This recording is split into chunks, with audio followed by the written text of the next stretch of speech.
प्यारे बच्चों, कक्षा 7वीं हिमाचल की लोक संस्कृति और योग की कक्षा में आपका स्वागत है। आज हम अध्याय 2 हिमाचल में सामाजिक संरचना का ताना बाना पाठ का भाग 1 पढ़ेंगे। बच्चों, आप अपनी पुस्तक निकाल लें और वीडियो के साथ साथ पुस्तक में भी देखते रहें। मानव एक सामाजिक व सभ्य प्राणी है। उसके जीवन के विभिन्न पहलुओं का क्रमबद्ध विकास करने का तंत्र ही सामाजिक संरचना कहलाता है। मानव इतिहास में विकास का क्रम निरंतर व कुछ सीमा तक सतत रूप में रहा है। सामाजिक ढांचे को प्रायः समय तथा स्थान के अनुरूप देखा जाता है।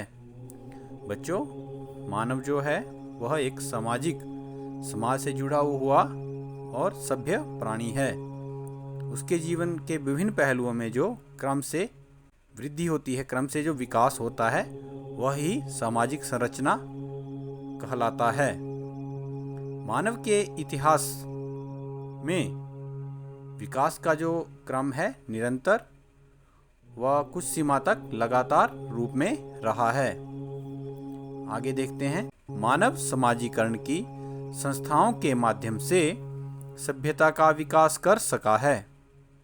समूचे विश्व सहित भारत में भी सामाजिक संरचना का मूल व्यक्तियों का समूहों या परिवारों के रूप में रहना है।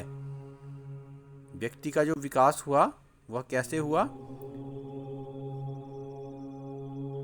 समूचे विश्व सहित भारत में भी सामाजिक संरचना का जो मूल था वह व्यक्तियों का समूह या परिवारों के रूप में रहना ही है।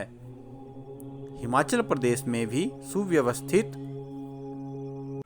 सामाजिक संरचना का निर्माण लंबी अवधि तक चली सामाजिक क्रियाओं का ही परिणाम है। बच्चों, विश्व में क्या आप जानते हैं? लगभग 7000 ईस्वी पूर्व नीडर येल्ड प्रजाति के लोगों द्वारा मृतकों को दबाने की प्रथा शुरू हो चुकी थी, यानी उनका समाजीकरण शुरू हो चुका था। उन्होंने 7000 ईस्वी पूर्व जब कोई मर जाता था तो उसको दबाना शुरू किया था।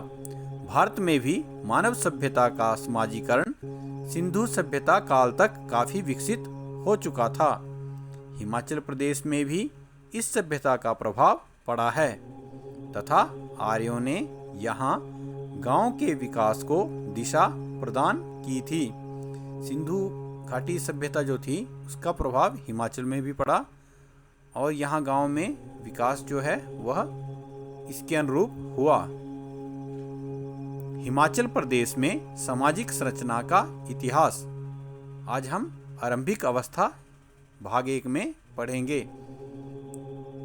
हिमाचल प्रदेश की नदियां ही इसकी दून सभ्यताओं का मूल रही है। जो हिमाचल प्रदेश की नदियां हैं, यहाँ इसके कारण ही अनेक सभ्यताओं का मूल हुआ। क्योंकि यहाँ नदियां थी तो पानी भी आसानी से प्राप्त हो जाता था लोगों को पीने के लिए भी, और अन्य कार्यों के लिए भी पानी आसानी से मिल जाता था।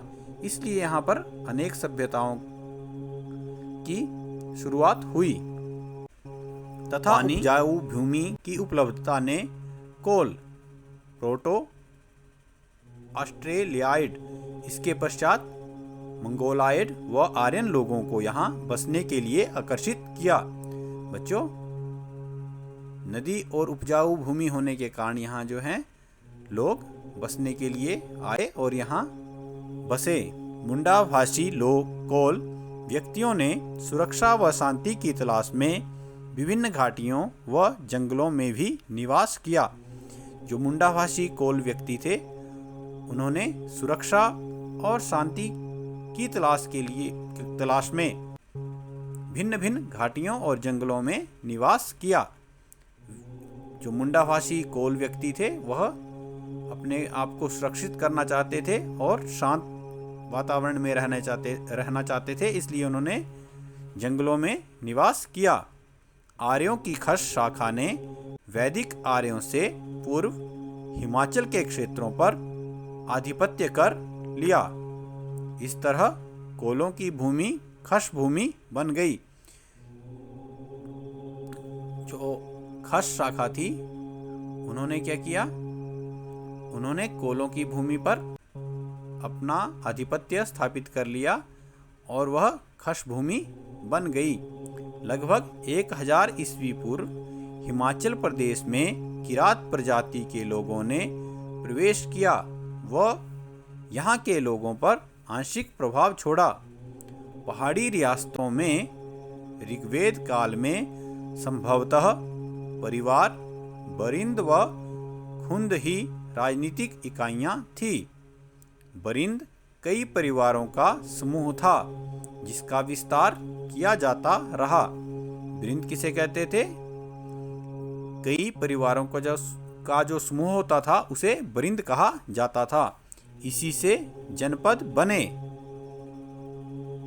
तथा ये गणतंत्र के प्रमाण हैं।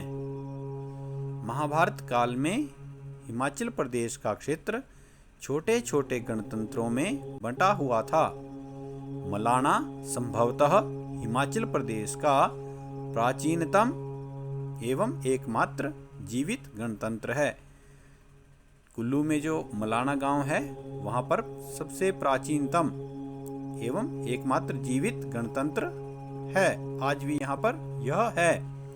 महाभारत में उल्लेख मिलता है कि तिब्बत से शिवालिक पहाड़ियों तक त्रिगर्त, कांगड़ा, औदुंबर, नूरपुर, पठानकोट, कुलूत, कुल्लू, किमपुरुष, मत्स्य व कुलिंद सिरमौर जनपद होते थे। यह उल्लेख कहाँ मिलता है? महाभारत में भी इसका उल्लेख मिलता है। मंडी को सुकेत, चंबा को गबदिका व बिलासपुर नालागढ़ क्षेत्र को युगांधर कहते थे। इसके उपरांत हिमाचल प्रदेश पर विभिन्न शासकों ने आधिपत्य करने हेतु आक्रमण किए। इस तरह राजनीतिक संरचना का भी विकास हुआ। राजनीतिक विकास के साथ साथ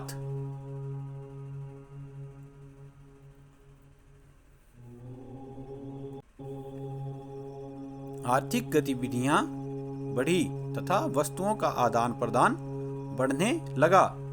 सैनिकों की वृद्धि, कृषि व पशुपालन का विकास भी होने लगा। हिमाचल प्रदेश में जैसे जैसे आर्थिक धन की गतिविधियां बढ़ती गई,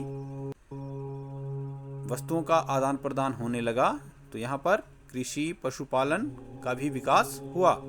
वैसे तो सिंधु घाटी सभ्यता से पूर्व भी खेती का काफी विकास हुआ था। हिमाचल प्रदेश में सभ्यता के विकास के साथ साथ यहाँ खेती व पशुपालन भी विकसित हुआ तथा इसे मुख्यतः गद्दी व गुज्जर जनजातियों ने आजीविका के रूप में अपनाया। जो यहाँ पर पशुपालन और खेती का विकास हुआ, जो विकसित हुए ये क्षेत्र, तो इसमें गद्दी व गुज्जर जनजातियों ने इसे अपनी आजीविका के रूप में अपनाया। बच्चों, आप अपनी पुस्तक में पृष्ठ 9 देखेंगे।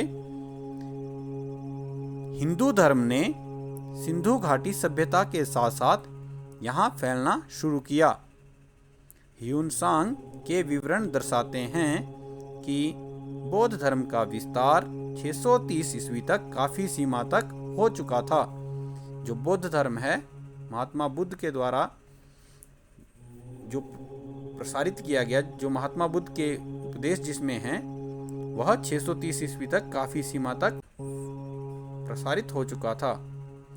मूर्ति पूजा व धार्मिक आस्था के कारण मंदिरों तथा मठों का निर्माण भी कई जगह हुआ। देवों को पालकियों में बिठाकर आस्था दर्शाने की प्रथा शुरू हुई तथा आज भी यह देवभूमि के कई क्षेत्रों में प्रचलित है। बच्चों, आपने भी देवताओं को पालकियों में जाते हुए देखा होगा। यह आज भी हिमाचल प्रदेश में कई क्षेत्रों में प्रचलित है। कई क्षेत्रों में आज भी पालकियों में देवताओं को ले जाया जाता है। यहाँ मंदिर निर्माण में लकड़ी का प्रयोग होने से काष्ठ कला विकसित हुई। बच्चों, मंदिरों में भी आपने लकड़ी से बने मंदिर देखे होंगे। तो लकड़ी का प्रयोग हुआ है मंदिरों में मंदिर बनाने के लिए। भवनों के निर्माण की कला सिंधु घाटी सभ्यता से मुगल काल तक काफी विकसित हो चुकी थी। यद्यपि इस पर हिमालय की भौगोलिक परिस्थितियों का स्पष्ट प्रभाव दिखाई पड़ता है। ये जो हिमाचल में मंदिर हैं उन पर हिमालय की जो भौगोलिक परिस्थितियां हैं इसका प्रभाव भी आप देख सकते हैं। इनकी जो छतें होती हैं उसमें आप स्पष्ट रूप से प्रभाव देख सकते हैं। भाग 1 में आज हम इतना ही पढ़ेंगे। अगली वीडियो में हम भाग 2 शेष पाठ जो रह रहा है उसको पढ़ेंगे।